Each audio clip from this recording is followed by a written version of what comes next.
Fala aí, Sérgio, mano. Hoje a gente vai continuar na matéria de Renascimento, tá? Na nossa última videoaula, eu já falei basicamente sobre a matéria inteira desse capítulo. Mas hoje eu vou trazer para vocês o slide do capítulo 4 e vou explicar algumas partes dos slides aí para quando vocês forem estudar em casa, tá bom? Então vamos lá. Já falamos que o Renascimento ele representa uma ponte de passagem da Idade Média para a Idade Moderna, tá? Vai ser o Renascimento que vai deixar um legado aí científico, cultural para a Europa que acaba influenciando em várias transformações que ela vai passar no século XVI, como as grandes navegações, a reforma protestante, a formação dos estados nacionais, e tudo isso que a gente vai falar ainda esse ano, tá bom? Entre outras coisas. Falamos também que ele se desenvolve na Itália, no final da Idade Média, lá pelo século XIII, XIV, e vai se espalhando pelo restante do continente europeu até cerca do século XVI, até mais ou menos metade ali. Tá? E ele é caracterizado, sobretudo, com o resgate da cultura greco-romana, aquela cultura da Idade Antiga que a gente falou até um pouco ano passado, em Grécia Antiga e Roma Antiga. Tá? Todos aqueles filósofos que a gente chegou a mencionar, como Platão e Sócrates, o Renascimento traz de volta nas discussões intelectuais da Europa, tá bom? Além disso, a gente já falou que há uma valorização do homem, do ser humano, né? Principalmente da figura masculina durante o Renascimento, tá? E eles buscam, esses pensadores, esses intelectuais, artistas, eles buscam é, compreender o ser humano e valorizar as ações humanas mais do que as ações divinas nesse momento. Então ele tira o foco do divino, da igreja, do abstrato, assim, né? E ele passa a focar nas relações entre os seres humanos, tá? É a valorização do próprio homem, tá bom? É uma maneira de ele negar o pensamento católico da Idade Média, que controlava todas as esferas do conhecimento. Inclusive, são os renascentistas que criam o termo Idade das Trevas para se referir à época da Idade Média. Tá? Então, só deles chamarem os pensadores da igreja que vieram antes deles como pessoas dentro de uma Idade das Trevas já diz muito sobre esse movimento. Lembrando que o Renascimento também ele vai ser sentido de diversas maneiras no continente europeu. Tá? Primeiro nasce na Itália, mas cada país europeu vai ter lá a sua pegada do Renascimento próprio. Falamos também que ele vai abarcar várias áreas do conhecimento, literatura, filosofia, arte, música, política, religião, muitas outras aí. Tá? E é bom a gente frisar que eles não estão rejeitando o cristianismo, mas eles buscam novas maneiras de explicar a realidade que não fosse apenas pela religião. Então eles não se contentam mais em apenas ter a resposta da igreja, eles buscam a própria resposta para as coisas que eles têm interesse.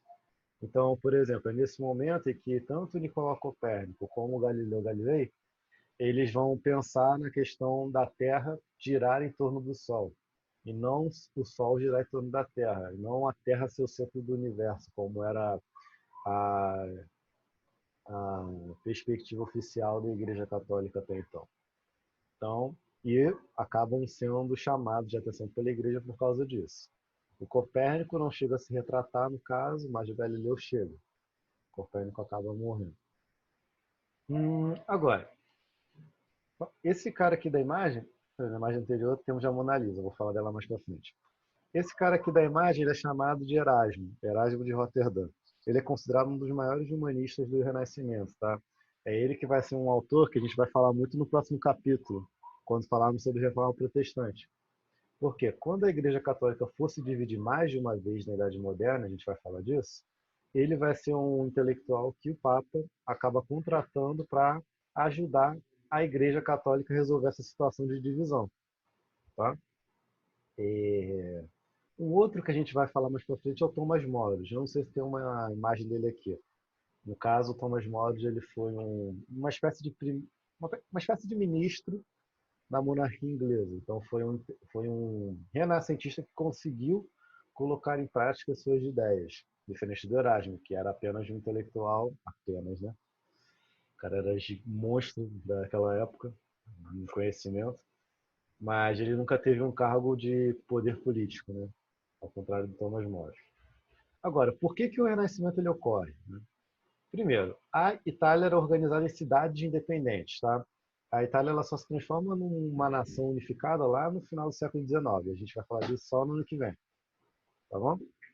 Então, por serem cidades independentes, havia uma certa liberdade entre seus pensadores, né?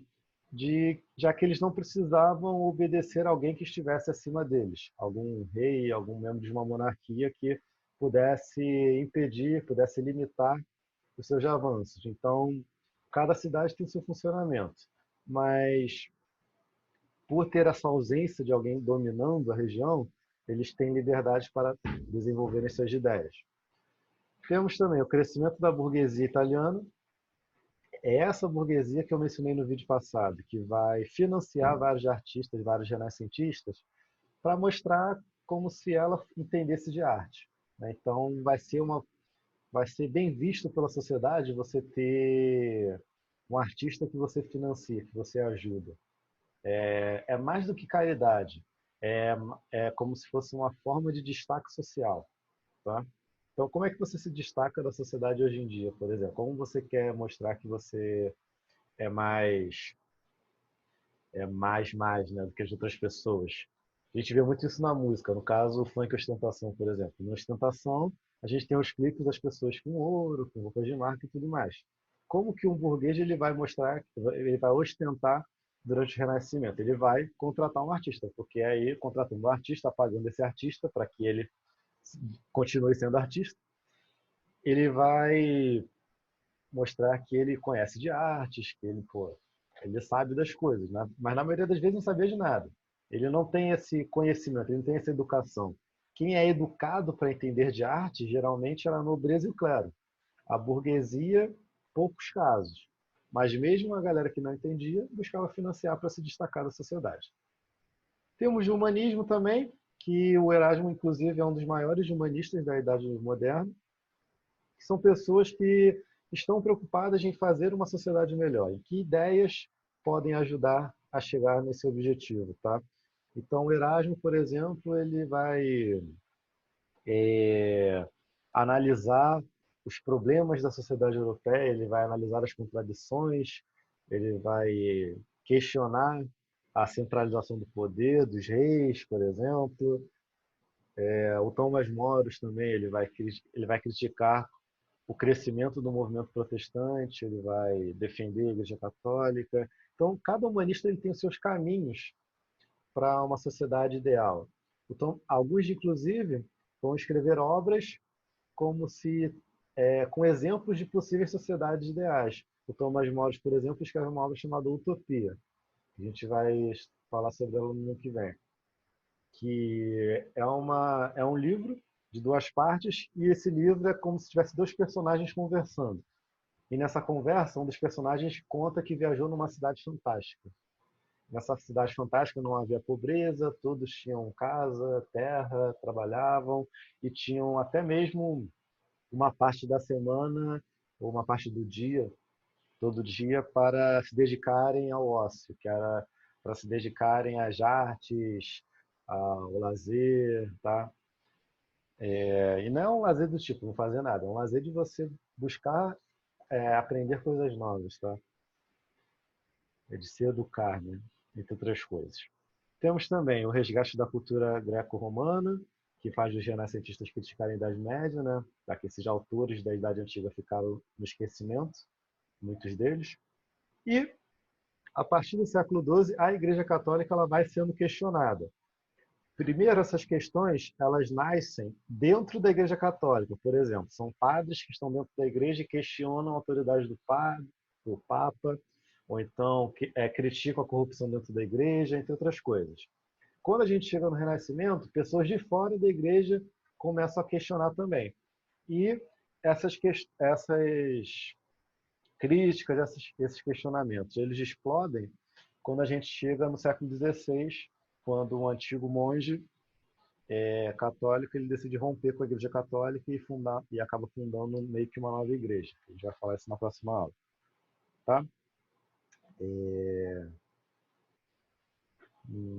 Inclusive, um exemplo que a gente pode mencionar é que havia um padre uma vez que ele questionou o documento que o papado utilizava que o Papa utilizava para dizer que ele podia mandar na terra que ele mandava. Então era meio que tivesse um documento oficial que estava nas mãos da igreja dizendo o Papa manda em Roma, por exemplo. E esse padre achou estranho esse documento, foi analisar e descobriu que o documento era falsificado. E levou isso para o Papa. Só que aí ele foi censurado, foi perseguido dentro da instituição e a história foi redescoberta tempos depois. Aí, continuando. Isso que eu falei do financiamento dos burgueses aos renascentistas, a gente tem na figura do mecenas. O mecenas é o cara que vai financiar o artista, tá? O intelectual, o pensador. Isso. Quem eram os mecenas? Eu já falei, o alto clero, bispos, cardeais, o próprio Papa, inclusive, quando ele contrata o Erasmo. Temos também nobreza, que a nobreza muitas vezes ela entende dessas artes, ela entende desse movimento renascentista, porque a nobreza ela tem que ser educada para isso. E a alta burguesia, que tem condições financeiras para bancar esses caras, mas muitas vezes não entende. Não sabe as reais críticas que a arte faz, né? Não entende a arte como os outros entendem, mas quer ostentar como os outros ostentam. Tá bom? E o nome dessa prática, desse sistema, é o mecenato. E o mecenas é o cara que financia o intelectual. Sobre a organização das cidades italianas, a gente tem aqui, né? A cidade, a Itália tinha uma alta concentração de cidades, já falei para vocês.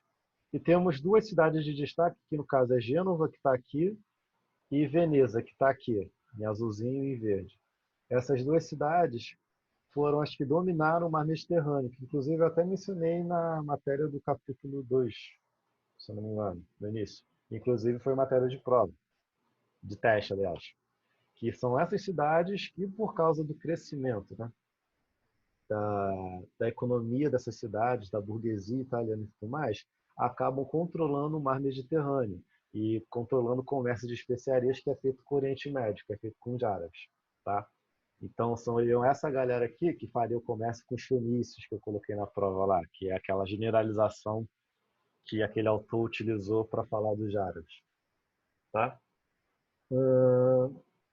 Falando sobre isso, aqui temos as características do Renascimento. Na última videoaula vocês podem dar uma olhada lá que vai estar bem melhor explicado. Tá? Vou continuando aqui. E eu cheguei a passar para vocês um videozinho ontem pelo Zoom sobre o Leonardo da Vinci. Tá? Só que o videozinho, eu fiquei meio assim, o videozinho era meio chato, eu vou botar outros vídeos. Eu vou criar um arquivo PDF na pasta, e vocês entram no arquivo PDF, vai estar um site. Aí quando você clicar no site, vai aparecer o vídeo que eu quero que vocês vejam, tá? Então, Leonardo da Vinci, por que ele é famoso? Porque ele é isso tudo aí, ó, inventor, pintor, escultor, arquiteto, músico, matemático, cientista, engenheiro, escritor, geólogo, astrônomo, historiador, botânico, cartógrafo, etc. Resumindo, ele é o melhor do Renascimento. Ele é a personificação do Renascimento, tá? Aquele videozinho ele falava do homem vitruviano. Esse homem vitruviano ele é baseado num texto da Idade Antiga sobre a proporcionalidade da figura humana e tudo mais. Então, por exemplo, é, vamos lá, o comprimento dos braços abertos de um homem, né, daqui para cá, é igual à sua altura e a distância entre a linha do cabelo na testa e o fundo de queixo, ou seja, a cabeça aqui, né, é 1/10 da altura de um homem. Então, é meio que um.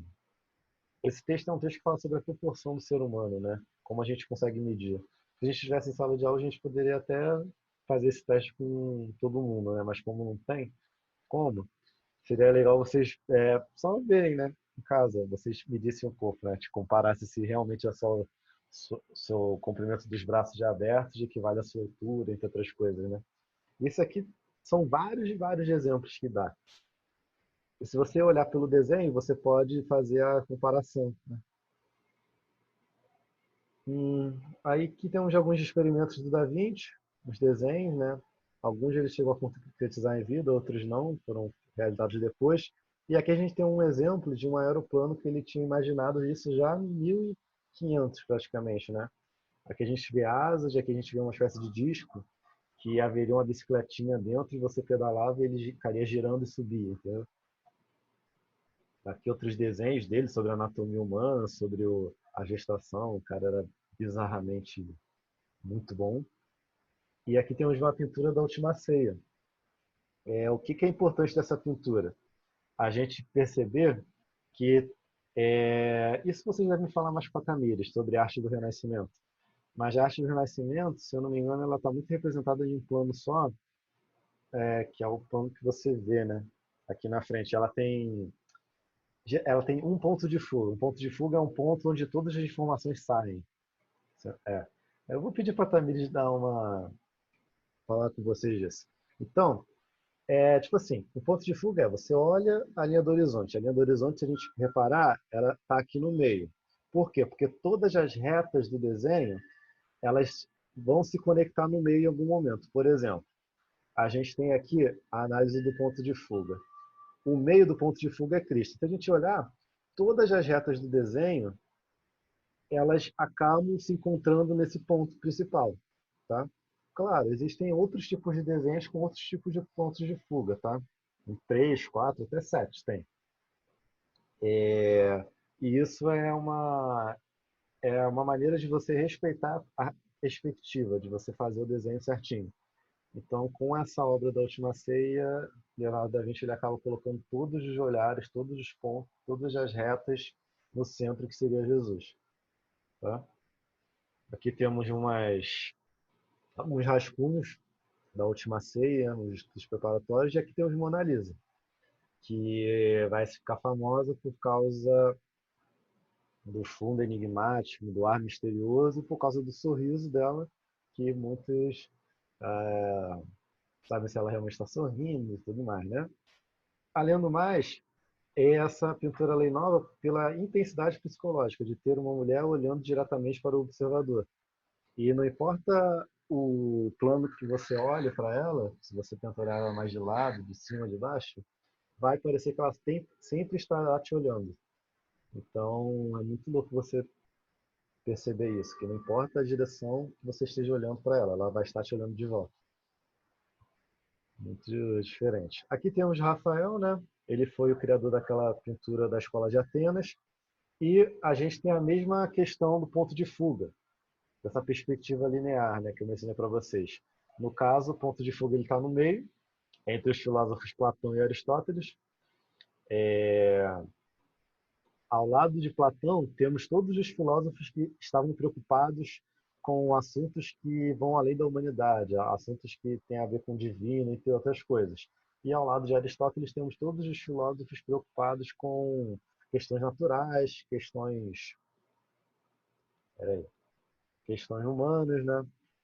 E ele representa isso na pintura. Agora, se a gente for analisar filósofo, a gente vai demorar 6 meses, né, para entender essa pintura. Então, o que eu posso dizer para vocês, que é o que eu entendo também, é sobre isso. E a gente vê que a mesma pegada dos pontos de fuga estão aqui, do ponto de fuga está aqui, né? As linhas se encontram no meio. Aqui em cima não está marcando, mas em cima, se você seguir a linha da construção, também vai dar no meio. Temos aqui uma outra pintura com a mesma pegada, o ponto de fuga esse imenso aqui atrás. Temos um plano atrás e todas as retas elas se encontram no meio. E essa até dá para ver pela marcação do chão, né? O chão ele se encontra nessa estrutura aí. Temos o Michelangelo, tá? E o Michelangelo é o último que eu vou falar aqui. Na parte eu vou colocar alguns exemplos no passar do tempo de algumas obras de Renascimento para gente. O Michelangelo está aqui, basicamente temos a Pietà, que é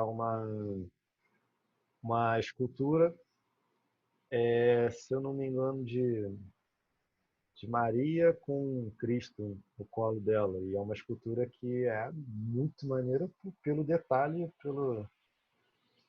pela capacidade técnica que ele tem de representar o tecido, as linhas do corpo e tudo mais, né? Então, é muito bacana. Mais para frente eu falo de outros exemplos do Renascimento. A gente fica por aqui hoje, para a aula não se prolongar muito, tá? E a gente continua terça que vem, tá bom? Tchau, tchau, gente.